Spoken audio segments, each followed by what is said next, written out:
அறிந்தவும் என்னை அறிந்தும் யார் நீ என்று கேட்காதே. இருக்கும் கவிஞர்கள் இம்சை போதும் என்னையும் கவிஞன் ஆக்காதே, என்னையும் கவிஞன் ஆக்காதே.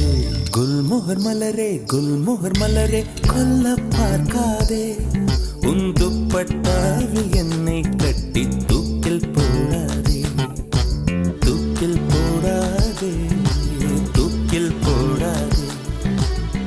தூக்கி எறியாதே.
ஹாய் மக்களே. ஸோ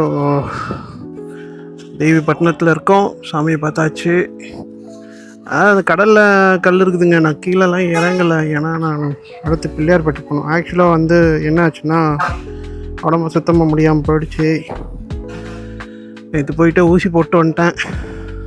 கையெல்லாம் வந்து பார்த்திங்கன்னா ரேஷஸ் பயங்கரமாக ஆகிடுச்சு, இந்த ஸ்கின் பர்னு. ஸோ அதனால தான் ஃபுல் ஹேண்ட் ஷர்ட் போட்டிருக்கேன். பயங்கரமாக வெயில் அடிக்குது, இருந்தாலும் வேறு வழி இல்லை. ஸோ இப்போ நம்ம வந்து பார்த்திங்கன்னா அடுத்து பிள்ளையார்பட்டி போகணும். ஆக்சுவலாக என்னென்னா இன்றைக்கி நான் வந்து ராமேஸ்வரத்தில் தங்கி அந்த குருசடை ஐலாண்டு, அதுக்கப்புறமா இன்னொன்று என்னமோ சொன்னாங்க, ஒரு சின்ன ஐலாண்டு, அங்கே வந்து ஏரியல் ஷாட் நல்லாயிருக்கும் அது சொன்னாங்க. எதுவுமே எடுக்கல. காலையில் பாம்பன் வழியாக கிராஸ் ஆகும்போது நான் இது ட்ரோனும் இல்லான்னு பார்த்தா ட்ரோன் வந்து என் கையை தாண்டி மேலே பறக்கவே மாட்டேங்குது. ஸோ அந்தளவுக்கு காற்று. எப்படி இவங்க பாம்பனில் வந்து இவங்க ட்ரோன் ஷாட்லாம் எடுக்கிறாங்க தெரியல. ஒருவேளை என்னோடய ட்ரோன் பறக்கலையோ, அது ஏதோ ஏரோடைனமிக்ஸில் ஏதோ பிரச்சனையா என்னன்னு தெரியல. பட் நான் வந்துட்டேன். அதுவும் எனக்கு வந்து ரொம்பவே வந்து இப்போ முடியல. இன்றைக்கி என்னென்னா நான் கிட்டத்தட்ட 300 கிலோமீட்டர் ட்ரைவ் பண்ணோம். நான் ட்ரெயின் எதிர்பார்த்தேன், ட்ரெயின் வந்து கிடைக்குமா அப்படின்ட்டு. ட்ரெயினில் வண்டியை போட்டு அப்படியே ஊர் பக்கம் போயிடுவோம், மீதி அப்புறமா இன்னொரு நாள் வந்து பார்த்துக்கலாம் அப்படின்னு சொல்லிட்டு. பட் ஆனால் ட்ரெயினும் கிடைக்கல. இது பார்சலில் போட்டு, அதாவது வண்டியை வந்து ப்ரொஃபஷனல் கொரியர்ஸ் அந்த மாதிரிலாம் இருக்குது, அங்கே பார்சலில் போட்டு நம்ம போகிறோன்னா போகலாம். பட்டு எனக்கு வந்து அதில் உடன்பாடு இல்லை. எனக்கு வந்து கொஞ்சம் பயமாக இருக்குது. என் வண்டி ஏதாவது பிரச்சனை ஆகுதுன்னா அது என்னால் ஆச்சுன்னா எனக்கு ஒன்றும் பிரச்சனை கிடையாது. வேறு யாராவது ஒருத்தவங்க எதாவது பண்ணிட்டாங்கன்னா எனக்கு கொஞ்சம் கஷ்டமாக போயிடும். அதனால் வந்து நான் பார்சலில் எதுவும் போடல. ட்ரெயின் வச்சுங்களேன், நம்ம போகிற ட்ரெயின்லேயே வந்து பார்சல் போட்டு கூடவே வந்துடலாம். ஸோ சென்னை போய் இறங்கிட்டு அங்கேருந்து நம்ம இறங்கி ஏற்றிக்கலாம், இஷ்யூ கிடையாது. ஸோ இங்கேருந்து இப்போது தேவிப்பட்டினத்துலேருந்து நான் பிள்ளையார்பட்டி போயிட்டுருக்கேன். பிள்ளையார்பட்டியில் ரூம்லாம் போடல. ஆக்சுவலாக என்ன பிளான்னா, இன்றைக்கி ஃபுல்லாக வந்து ராமேஸ்வரம் எக்ஸ்ப்ளோர் பண்ணிட்டு நாளைக்கு வந்து போய் காரைக்குடியில் தங்கிட்டு காரைக்குடி ஃபுல்லாக ஒரு நாள் எக்ஸ்ப்ளோர் பண்ணிட்டு அதுக்கு மறுநாள் வந்து கும்பகோணத்தில் போய் தங்கிட்டு கும்பகோணத்தில் போயிட்டு ஒரு 2 நாள் எக்ஸ்ப்ளோர் பண்ணிட்டு திங்கட்கிழமை வீட்டுக்கு போகலான்னு இருந்த மக்களே. இன்றைக்கி ஆக்சுவலாக புதன்கிழமை. பட் ஆனால் எனக்கு வந்து ஹெல்த்தும் சுத்தமாக போச்சு. ஆக்சுவலாக வந்து நீங்கள் நல்ல பாடி வந்து ஃபிட்டாக வச்சுங்க, இந்த மாதிரி ரைட்லாம் போகணுன்னா இந்த மாதிரி வச்சுக்காதீங்க. ஃபுட்டு தாங்க பிரச்சனை. நான் வந்து கன்னியாகுமரியில் அதாவது கடைசி நாள் கிளம்புறதுக்கு முன்னாள் மத்தியானம் நான் பிரியாணி சாப்பிட்டேன். என்னன்னா நான்வெஜ் சாப்பிட்லாம், பட் ஹெவியாக சாப்பிடக்கூடாது. நான் கொஞ்சம் அது வந்து காரமாக அந்த பிரியாணி அது சாப்பிட்டுட்டு நான் உடனே அன்னைக்கு நைட் எதுவும் சாப்பிடாம மறுநாள் காலையிலையும் வெறும் அந்த வடையை சாப்பிட்டுட்டு கிளம்புனோம் பாருங்க. அது அந்த காரம் போயிட்டு ஏதோ வயிற்றில் ஏதோ பிரச்சனை பண்ணிடுச்சு. இப்போ வரைக்கும் பிரச்சனை. நான் மாத்திரை ஊசி போட்டுன்னு தான் இருக்கேன். அது ஒன்று. அதுக்கப்புறமா அந்த கன்னியாகுமரியிலேருந்து திருச்செந்தூர் போயிட்டு இந்த வெயிலில் வந்து நம்ம கொஞ்சம் ஆட்டம் போட்டது ரொம்ப பெரிய தப்பாக போச்சு. ஸ்கின் ரேஷ், அதாவது என்னடா தோல் தான்டா அப்படின்றீங்களா, ரொம்ப இரிட்டேட்டாக இருக்குங்க. உங்களால் வண்டியே ஓட்ட முடியாது, ஒரு மாதிரி கடுப்பாக இருக்கும். ஸோ அதனால் வந்து எல்லாத்தையும் நீங்கள் பார்க்கணும். அதுக்கேற்ற மாதிரி நீங்கள் அந்த செகண்ட் ஸ்கின்லாம் வந்து வாங்கி போட்டுன்னு வரணும். சன்னுக்காக இந்த கையில் ஒன்று மட்டும் வந்துடும். அதெல்லாம் வாங்கலாம்னு நினச்சேன். எதுக்கு அது வேறு காசெல்லாம் போய் நம்ம தமிழ்நாட்டுக்குள்ளே தானே போகிறோம், தேவைப்பட்டா வாங்கிப்போம் அப்படின்ட்டு. இதுக்கப்புறம் என்ன எல்லாம் காஞ்சி கீஞ்சி தீஞ்சு போய் கிடக்குது கை. இதுக்கப்புறம் அதுக்கு மேலே போட்டால் என்ன போடலன்னு அதனால நான் போடல. ஸோ வந்து நேற்று நான் ஒரு 5 லிட்டர் போட்டேன் பெட்ரோலு. 2 பாயிண்ட் இருக்கு. 2 பாயிண்ட்னா என்னோட இதில் ஒரு 3 லிட்டர் இருக்கும்னு நினைக்கிறேன்.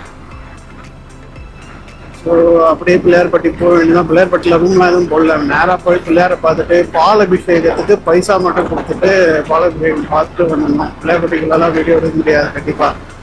இங்கே தேவிப்பட்டினம் கூட இந்து சமய அறநிலையத்துறைக்கு வந்துச்சு பாருங்க. நான் கடைசியாக வந்தப்போ இந்த பிளாட்ஃபார்ம்லாம் எதுவுமே கிடையாது.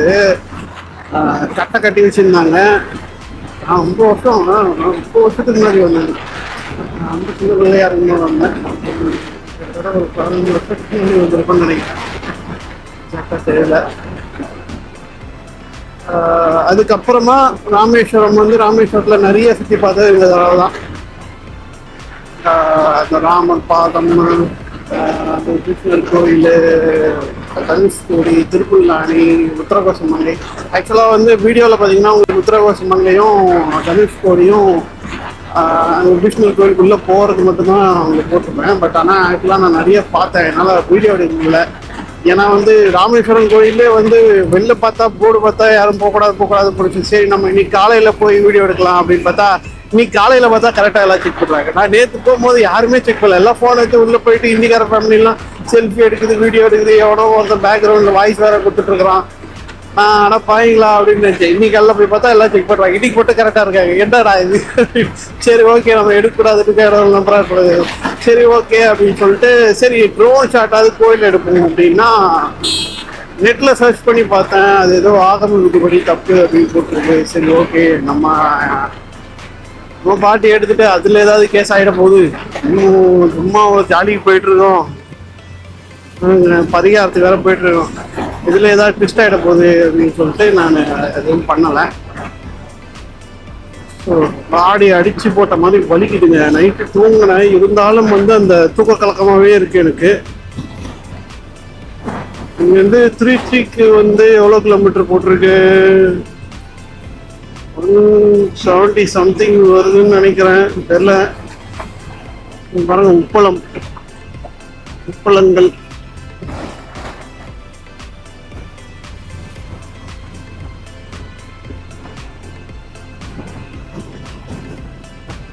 தூத்துக்குடியில் அந்த உப்பு இதுவெல்லாம் நான் வீடியோ எடுக்கலாம்னு நினச்சேன். பட் அங்கே தான் அன்றைக்கி தான் வந்து நம்மளுக்கு உடம்பு வந்து இருக்கமா முடியாமல் போனதால நான் எதுவும் எடுக்கல. காலையில் நான் வந்து வெறும் டீயும் ஒரு ஜாம் பண்ணணும் தான் வாங்கினேன். வேறு எதுவுமே சாப்பிடல. இன்றைக்கி சாப்பிட போகிறது கிடையாது. ஏன்னா வந்து வயிறு ரொம்ப எது சாப்பிட்டாலும் வந்து பிரச்சனை ஆகுது.